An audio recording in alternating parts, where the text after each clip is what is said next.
natin yung mic adapter. So, meron tayong mic. Tapos may adapter. So, tingnan natin. Hello, mga kapitbahay at kababayan ko sa Laguna at Commuter. Dumating ng ating mic. At saka yung adapter. So, hangin-hangin will be a thing of the past. Set up natin. Okay, try natin ang ating unboxing video ng mic adapter ng GoPro Hero 7. So, mag-unboxing lang tayo ng ating mic adapter ng GoPro Hero 7. Ayun. So, meron tayong boya. Lagyan natin. So, kuha lang tayo ng gunting. Gunting.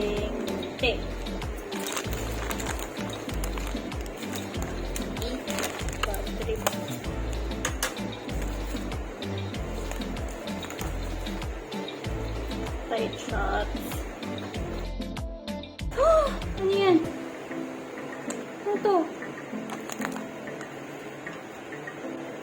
Fit medyas. Laki ng kabahan ako. Dapat case to ng GoPro ng yung case para sa may mic na setup. Mag-aayos na tayo So, excited na ako kasi puro lagi yung reklamo sa YouTube. Wala po kayong mahina boses, walang mic. So, eto na. And mic adapter to pati I think yung case.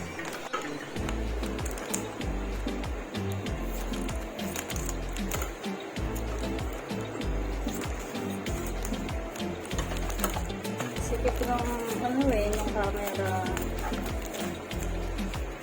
millimeter. Ayan. Ito siya.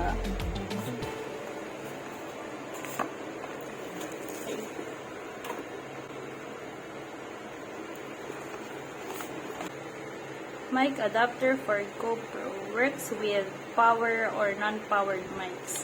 Nice. So, na-unbox na natin kanina yung lapel mic. So, mukhang ito ay open na before. Basta, sa akin naman basta gumagana. Hindi ko nga alam. Sobrang hirap siguro sa online na malaman alin ang totoo sa fake.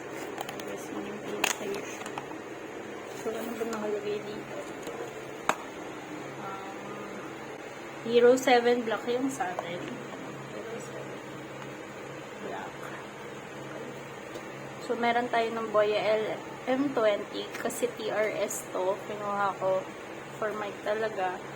And, ito yung kakabit sa GoPro. Okay?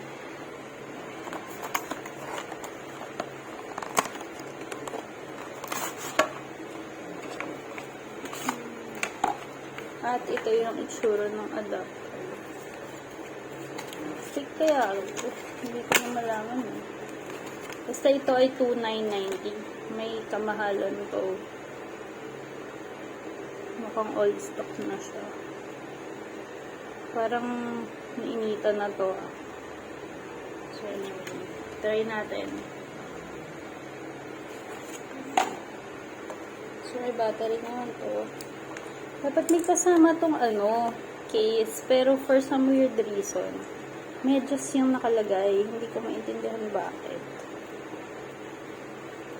Okay. Sumakto naman siya. After nyan, yung mic. To be honest, mukha siyang parang lumang stock na. Parang. Alam mo yung parang nainitan. Sa ito I think USB-C siya na adapter.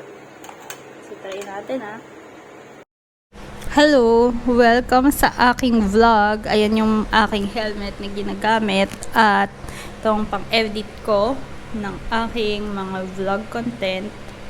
At ito yung kaninang ginagamit natin sa pag-unbox. Ito yung mga box. Ayan. So, hawak ko na yung mic. Dapat meron tong kasamang case. As in, kasabay ng delivery. Same store. Pero mukhang hindi siya ngayon madadeliver. Sa weekend na yung ating biyahe. So, try natin to kung gumana. So, apparently, hindi ko alam kung nagkamali sila or giveaway lang to. Pero ito yung nilalagay sa arm band para, ito yung labasan ng thumb para sa windbreaker. So, hindi ko alam, hindi ko to in-order. And, ang in-order ko, case ng GoPro, dahil nga magkakaroon na siya ng audio adapter. So, hindi ko alam, nasan yung case ko? Ito yung problema sa mga online shopping. So, i-update ko na lang kayo kung ano nangyari dun sa case. Pero, for now, yan na muna ang ating vlog. And, expect nyo na meron na tayong audio. Yung case, sana magkaroon kasi gusto ko din syempre protected yung GoPro at saka yung mic. So, for now, kung ano yung case na meron tayo, I guess yun muna yung gagamitin natin. So, that's it for this entry. Like, share, subscribe, and samahan nyo ako sa biyahe this coming weekend. Mag-video tayo with audio and tingnan natin kung anong mangyayari. Bye!